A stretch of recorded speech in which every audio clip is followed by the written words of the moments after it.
Allô. Et par de l'épaule, la tombée de l'épaule. Alors, deux nids de poules sur la rue Notre-Dame. On s'en vient avec des solutions, mais entre-temps, on se fait remorquer. Puis je sais que les rues, ça n'a pas de bon sens. That is Montreal Mayor Soraya Martinez-Ferrata. Last night, posting on social media, she got deux pneus, deux flat. Needed a tow truck to come get her, and was a good sport about the whole thing. I think some people maybe took this the wrong way. I think we all decided here that, you know what, it shows that she's human. This happens. A lot of people have been having the same problem. The problem then becomes, as I suggested, that today we didn't have really any follow-through here, right? It's all well and good for the mayor to say, look, it happened to me too, and you can, make the best of a bad situation. But then today, nothing about, well, what's coming, what's happening, why is this continuing to happen when so many places still report potholes on a fairly regular basis? So the other story, the other half of the story is the City of Montreal unable to explain why it canceled the call for tenders for pothole repair. That was going to be a 3-year contract, and it was let to expire December 31st. So we're trying to understand why. Alan DeSousa, Ensemble Montreal, who is now he's been borough mayor of Saint-Laurent forever, but he is now spokesman for roads and infrastructure, and he is on the line. Alan, thanks for taking the time. I know you're busy. The story that I read in the Journal said when you were asked why this contract, because clearly we need to do a better job of fixing the potholes, why it was canceled, you said, well, it must have been canceled for a good reason, but that didn't seem like much of an answer. What is the reason? Do we know? Well, thanks for having me on. Sure. Appreciate it. And I can tell you, potholes have now become the bane of my existence. So, I'm not surprised. I hope you'll cut me some slack as I get up to speed on this.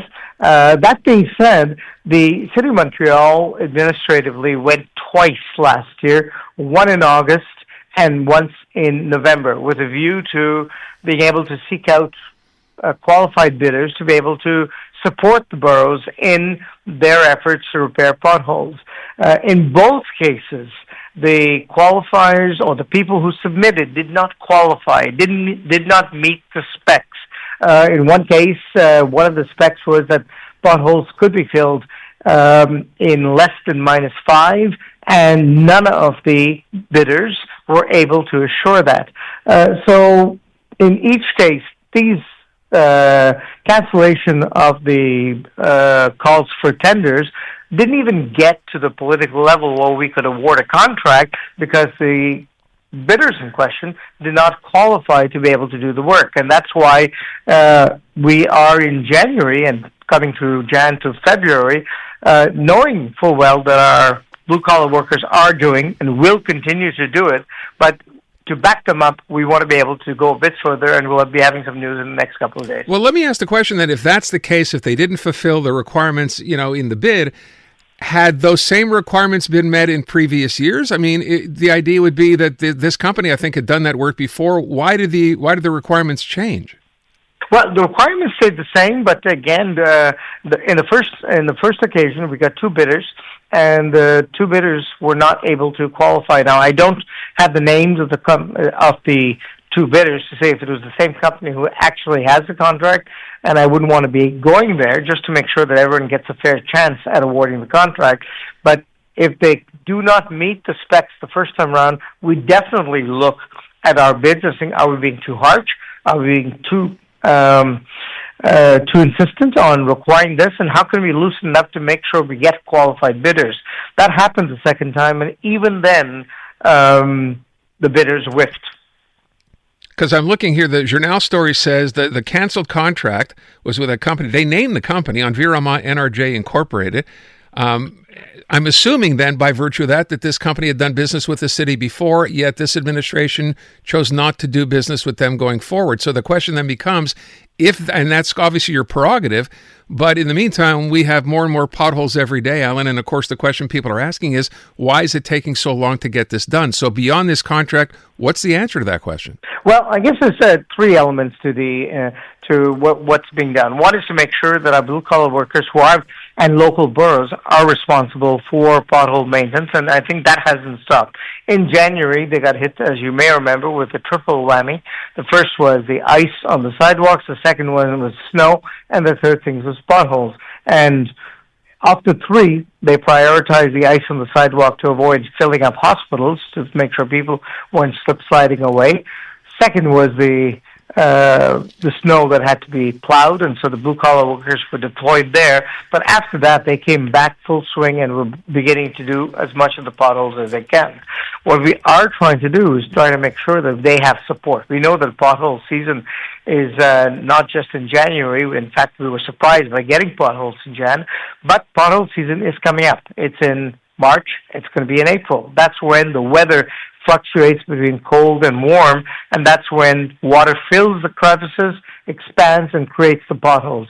So we're trying to get ready for that. And the last thing is to make sure that above and beyond potholes, that our roads are well maintained. And what we're trying to do is seeing what we can shake loose within the existing budget in terms of money to make sure that whether it be for arterial roads or for the local roads, that monies are going to be made available to be able to make sure that above and beyond pothole season, the road repairs are going to be done that will discourage potholes. Okay, well, we have to get there first. I wonder, too, if I can just ask the obvious question here.